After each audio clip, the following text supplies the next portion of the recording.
Hello, dear students. Welcome back to the Modern Pathshala. I am Kirti Sharma and today is the day 12 of our revision series. So बच्चों आज हम start करने वाले हैं with the 5 most important questions related to surface area and volume. So let's look at the first question here. So the question says water in a canal is 5.4 meter wide, 1.8 meter deep, is flowing with a speed of 25 kilometer per hour. सो बच्चों यहां से हम लोग जो भी information दी हुई है सबसे पहले उसे नोट कर लेते हैं. So we are getting breadth equals to 5.4 metre, डी और height equals to 1.8 metre and बच्चों लेंथ जो है दैट इज पर आवर लेंथ जो है दैट इज 25 किलोमीटर. सो अगर आपने कैनाल देखा होगा so it's just like a pipe.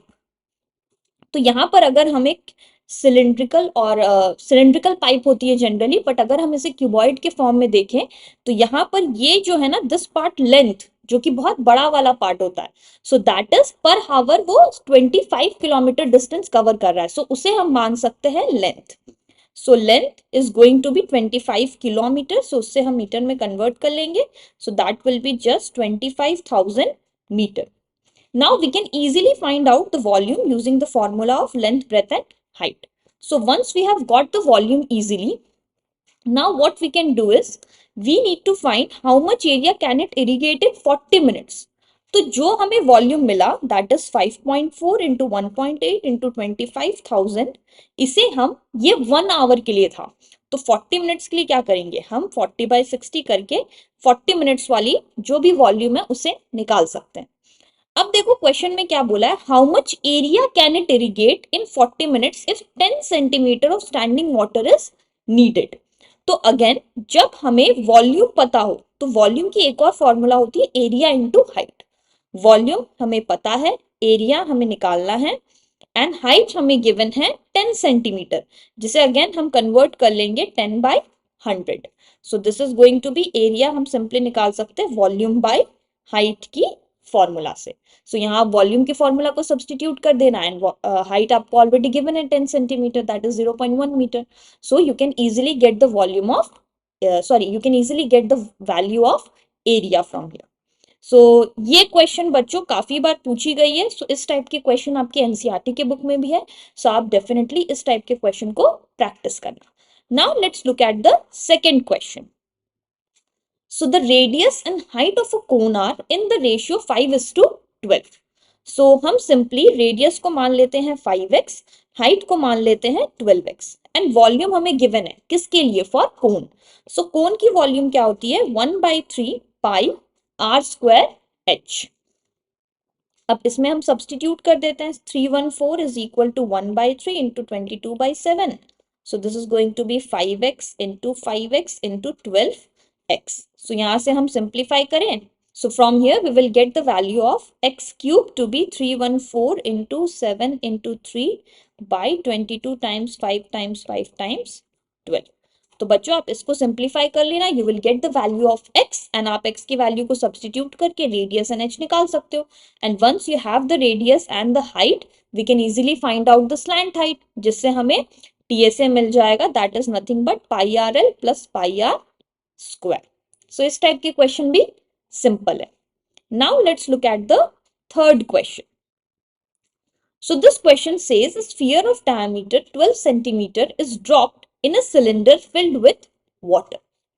If the sphere is completely submerged, water level rises by this much.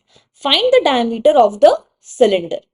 तो यहाँ पर बच्चों जो हम कॉन्सेप्ट लगाएंगे that is actually related to physics, जो आर्किमिडीज प्रिंसिपल से रिलेटेड है. सो जितना वॉल्यूम ऑफ स्फीयर हमने डाला वाटर के अंदर उतना ही volume of water will rise. तो अगर हम इसमें फॉर्मूला को पुट कर दे so 4/3 pi into r cube. So r हमारा यहाँ से हो जाएगा 6. So this is going to be 6 times 6 times 6 and volume of water rises, it is in the form of cylinder. तो हमें रेडियस पता नहीं है so pi r square into, अब ये हो गई हमारी height. So this is going to be 27 + 5 32/9. So यहाँ से आप सिंप्लीफाई करके आर स्क्वायर की वैल्यू फाइंड कर सकते हो, जिससे आपको आर की वैल्यू भी मिल जाएगी. And diameter is what, it's nothing but 2 times the radius. So इस क्वेश्चन को सॉल्व करने के लिए आपको ये वाली पर्टिकुलर कॉन्सेप्ट पता होनी चाहिए जो कि आपने स्टैंडर्ड 9 के फिजिक्स में पढ़ा था। सो मैथ्स में भी आपको फिजिक्स मिल जाएगा। Now let's move on to the next question. So the next question says a solid is made up of a cube and a hemisphere attached on its top. Each cube measures 5 centimeter and hemisphere has a diameter 4.2 centimeter. So यहाँ हम देख सकते हैं इस figure में this is the cube जिसकी हर एक side obviously equal होगी, that is 5 सेंटीमीटर, एंड जो हेमिस्फीयर है उसका डायमीटर भी हमें गिवन है 4.2 सेंटीमीटर। तो अगर आप ध्यान से देखो तो टोटल सरफेस एरिया निकालने के लिए हम सिंपली क्यूब और हेमिस्फीयर के टोटल सरफेस एरिया को ऐड कर सकते हैं, बट यहाँ हमारे पास एक प्रॉब्लम आएगा, जो हेमिस्फीयर है उसका जो बेस है वो और क्यूब का जो एक टॉप वाला पार्ट है वो ओवरलैप कर रहा है, तो वो कुछ इस तरह से आपको दिखाई देगा। अब यहाँ पर देखो बच्चों, हमें तो सिर्फ ये वाला एरिया दिख रहा है, राइट, बिकॉज इसके ऊपर ही तो आपका हेमिस्फीयर रखा है। तो आप इस पर्टिकुलर पार्ट के लिए फॉर्मूला क्या लगाओगे? पहला, क्यूब के लिए जो आपका टोटल सरफेस एरिया है 6a², हेमिस्फीयर के लिए जो आपका कर्व्ड सरफेस एरिया है, राइट, दैट इज 2πr²। अब यहां पर देखो ये सरफेस एरिया हमने ऑलरेडी पूरा ले चुका है, बट ये पूरा हमें नहीं लेना है, ये वाला पार्ट के ऊपर ही तो आपका हेमिस्फीयर रखा हुआ है। सो आपको सिर्फ ये वाले पार्ट को इंक्लूड करना है। तो उसके लिए आप क्या करोगे? सर्कल के एरिया को यहां से सब्ट्रैक्ट कर दोगे। So that will be nothing but πr²। And very simple, A की वैल्यू आपको गिवन है 5, आर की वैल्यू आपको गिवन है 2.1, दैट इज डायमीटर का हाफ। आप सिंपली वैल्यूज को पुट कर दो and you will be able to get your answer. तो इस टाइप के क्वेश्चन में बच्चों वैल्यूज पुट करना एवरीथिंग इज इजी, जस्ट आपको ये फिगर आउट करना होता है कि आप क्या फॉर्मूला लगाओगे, क्योंकि यहाँ पर थोड़ा सा आपको सोचना पड़ेगा, राइट। ये ज्योमेट्रिकल क्वेश्चंस है तो यहाँ पे आपको फिगर बनाना होगा, थोड़ा सा आपको इमेजिन करना होगा, राइट। एंड एक बार आपने करेक्ट फॉर्मूला फिगर आउट कर लिया सो आप इजीली इस टाइप के क्वेश्चंस को सॉल्व कर पाओगे। Now let's move on to the last question for today. So the question says a solid composed of cylinder and hemispherical ends are to be painted. If the total length is 104 and radius is 7 centimeter, find the cost of polishing it. तो सबसे पहले हम figure draw कर लेते हैं। So we can see it something like this कि दो hemisphere है एंड बीच में आपके पास एक सिलेंडर है। तो अगर आप इस पार्ट को हाइट मानो, इस पार्ट को रेडियस मानो, so we will be getting h plus 2r equals to 104। And अब आप यूनिट को देखो, यहाँ पर जो आपको कॉस्ट दी है उसकी यूनिट है square, that means we need to find out the area, okay. And जब भी हम पॉलिश करेंगे तो हम कर्व्ड सरफेस एरिया को पॉलिश करेंगे, टोटल को नहीं। एंड अगर आप यहाँ पर ध्यान से देखो तो जो भी एरिया है यहाँ पर वो सिर्फ कर्व्ड सरफेस वाली पार्ट ही है एक्चुअली। तो अगर हम इसके लिए लिखें so we will be getting the total required area to be, cylinder की एरिया अगर हम ले लें so that is going to be 2πrh and hemisphere एक के लिए so 2πr²। अब आप देखो आपके पास दो हेमिस्फेयर थी सो इसीलिए मैंने यहाँ पर 2 से मल्टीप्लाई कर दिया। सो यहाँ से अगर हम कॉमन ले ले सो 2πr कॉमन जा रही है, h प्लस 2r बच जा रही है। सो 2 into 22/7 times r, r is given to be 7 and h plus 2r is 104। so यहाँ से हमें value of area मिल जाएगी and once we have got the value of area it will actually be in centimeter square। now before we proceed by multiplying it, हमें सबसे पहले इसे dm square में convert करना है। now what is dm square? आपने बचपन में ये टेबल जरूर पढ़ी होगी, kilometre, hectometre, decametre, metre, decimetre, centimetre, millimetre.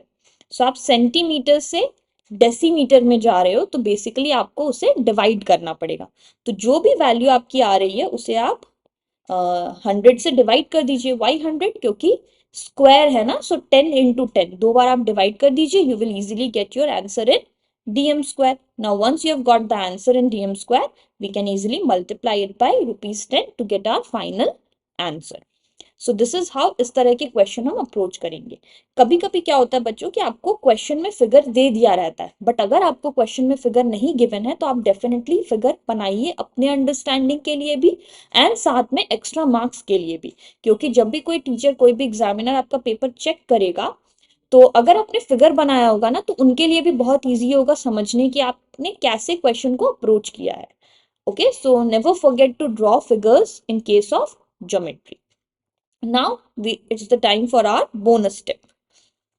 So for today's step we have, if some part is scooped from a solid, तो इस तरह की क्वेश्चन भी काफी बार पूछी जाती है।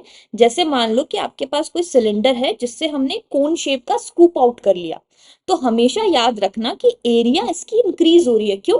क्योंकि पहले सिर्फ इतना पार्ट था, बट अब ये वाला पार्ट भी ऐड हुआ है, राइट? इस तरह से जो है, तो ये एरिया एंड ये एरिया आपके पास इंक्रीज हुआ है। तो जब भी एरिया की बात हो तो वो इंक्रीज होगी, एंड सिंस यहाँ पर वॉल्यूम कम हो गई है, राइट, क्योंकि कुछ पार्ट हमने हटा दिया है तो अब हम कम सामान उसके अंदर रख सकते हैं, so volume will be decrease. तो अगेन आप बहुत ही प्रॉपरली अच्छे से सोच समझकर फॉर्मूलाज को लिखिएगा, क्योंकि अगर कॉम्बिनेशन ऑफ फिगर्स हो तो हो सकता है कि आप गलती कर दो। And next we have volume is nothing but equal to capacity. So capacity and volume are the same things. And largest possible diameter, अब दो केस होती है, देखो जैसे यहाँ पर आपको एक स्क्वायर दिए, स्क्वायर के बाहर में आपके पास सर्कल है, तो यहाँ पे जो लार्जेस्ट डायमीटर पॉसिबल होगी वो होगी क्यूब की डायगोनल। बट अगर यहाँ पर हम इंस्क्राइब्ड की बात करें, मतलब कि अगर सर्कल आपका अंदर की तरफ है, तो इस केस में जो लार्जेस्ट पॉसिबल डायमीटर होगी वो हो गई आपकी क्यूब की एज। मतलब अगर ये साइड आपको 5 दिया है, so diameter will also be 5। And similarly अगर यहाँ 5 दिया है, सो दिस विल बी 5, तो this part will be 5√2, and 5√2 हो जाएगी आपकी यहाँ पर डायमीटर। तो इस तरह से भी आपको काफी क्वेश्चंस पूछे जाते हैं। सो मेक श्योर कि आप हर क्वेश्चन को अच्छे से पढ़ो, समझो, फिर उससे रिलेटेड फिगर बनाओ, एंड जो भी इंफॉर्मेशन आपको गिवन है उसे नोट डाउन कर लो। बिकॉज सीबीएसई के मार्किंग स्कीम के हिसाब से आपने क्वेश्चन में से क्या क्या इंफॉर्मेशन फाइंड आउट किया है उस पर भी 1 मार्क्स आपको मिलता है। सो मेक श्योर कि आप ये सारी क्वेश्चंस अच्छे से प्रैक्टिस करें। अगर आपको कोई भी डाउट हो, कुछ भी आपको एक्स्ट्रा समझना हो, सो डेफिनेटली मुझे कमेंट ड्रॉप करें। आई सी अगर पॉसिबल होगा तो मैं उससे रिलेटेड वीडियो बना के आपको एक्सप्लेनेशन जरूर दूंगी। So thank you so much for watching. I will see you in the next class.